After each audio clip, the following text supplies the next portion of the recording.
Hi mga kakita! Magandang umaga mga kakita! Ako nga pala si Dara Star. At ako nga pala si Ram. And welcome sa panibagong episode ng Kita Mo Mga Kakita! Para sa episode na ito, ating ibabahagi sa inyo ang kwento ng ating entrepreneur na si Miss Virginia Alonsabe ng The Maria Kim Collection ng Rizal Province. Wow, so sa pangalan pa lang medyo fashionable na siya pakinggan, ano? Yes, alam mo ba Ram na ang The Maria Kim Collection, they offer a wide variety of fashionable shoes, kagaya ng foldable shoes, doll shoes, and many more. Yun, so na medyo trending ngayon ano sa mga kababaihan na mahilig talaga sa mga fashion styling, katulad mo. Yes, kaya naman, let's watch this!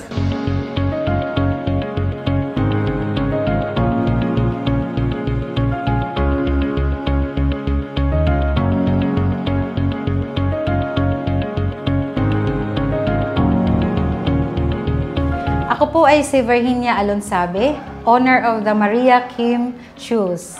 Nagsimula siya, yan po ay minana namin sa aming lola at lolo, kaya natayo po yung pangalan na yan. Nagsimula po siya 2002. Ganun na po siya katagal, meron na po siyang 18 years. Kami po ay gumagawa ng ladies footwear, sandals, and kids shoes. Mahirap, marami pong challenges. Sabi nga, kung merong challenges, there is an opportunity. So nalaman ko po na ako po yung nagpapagawa lang ng 5 to 9 na sukat ng sapatos. Nalaman ko na yung mga tao pala, nangangailangan din sila ng plus size and wide fit yung problema nila.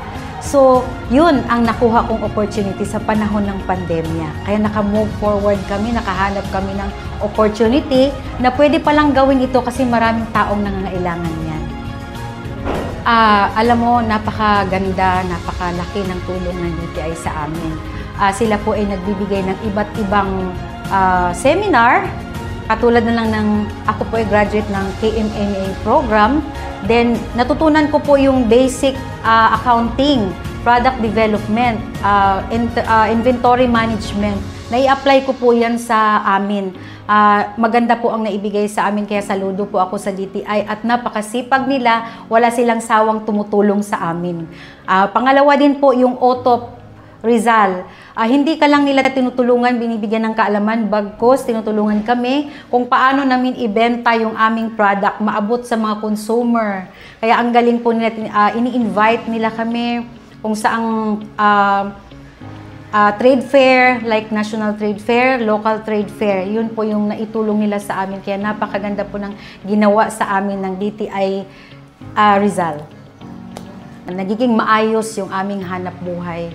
Hindi na po kami nag-aalala saan kaya. Kasi alam namin na merong DTI kaming masasandalan at pwede naming tanungan, hinga ng tulong. Focus lang sila. Huwag silang matakot sumubok o mag-try. At alamin kung ano po yung kailangan ng tao ngayon. Para hindi po masayang lahat ng kanilang ginagawa.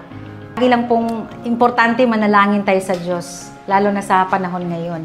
At huwag silang tumigil, alamin at laging aaralin kung ano ang kailangan ng tao. Kasi ang pagkakaalam ko po sa negosyo, ito po'y resolba sa pangangailangan ng tao. Hindi lang po yung business. Mag-business ka pero hindi naman yan kailangan ng tao. Importante kung ikaw ay magnegosyo, na-resolve po yung problem ng tao. Makikita niyo po kami sa FB page, The Maria Kim Collection. Yung aming pong produkto ay gawang lokal. Yun pong aming mga gumagawa ay napakagaling po nila. Matibay po ang aming produkto. Dito lang po yan mabibili sa Cainta Rizal. Meron po kami sa DTI Antipolo, sa Shopee, sa Lazada at sa aming FB page.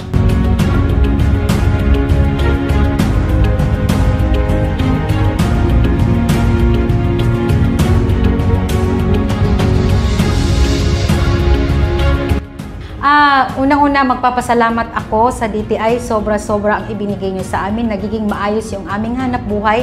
Nababawasan yung aming stress o yung worry sa buhay na hindi namin alam ang gagawin. Kapag sila po ay nagbibigay sa amin ng mga seminar, parang nawawala dahil alam mo kung meron kang pupuntahan. Kaya yung kaalaman mismo, nagbibigay ng sa'yo, tanggal ng worry na ganun Kaya sobra po akong nagpapasalamat sa DTI Rizal, OTOP. Thank you so much at sa buong Region 4A. Ayan, thank you so much. Wow, Dara! So, kitang-kita natin ang products ng Maria Kim Collection na napakatibay, lalo na yung mga ginamit nilang materyales. Tama? Tama, Ram. Iba talaga kapag dumaan sa auto program ng DTI. Ayan. So, wag niyo kakalimutang mag-add to cart. Kaya naman, yes, don't forget to hit the link below para sa kanilang Lazada, Shopee, and also yung kanilang Facebook page. Ayan mga kakita, na may nagbigay ng inspirasyon ng kwento ng aming entrepreneur na si Miss Virginia Alonsabe ng The Maria Kim Collection ng Rizal. Kaya naman partner, magpapaalam na tayo. Yes, kaya naman, ang asenso sa negosyo, kapag may sipag at diskarte, makikita mo ang kita mo.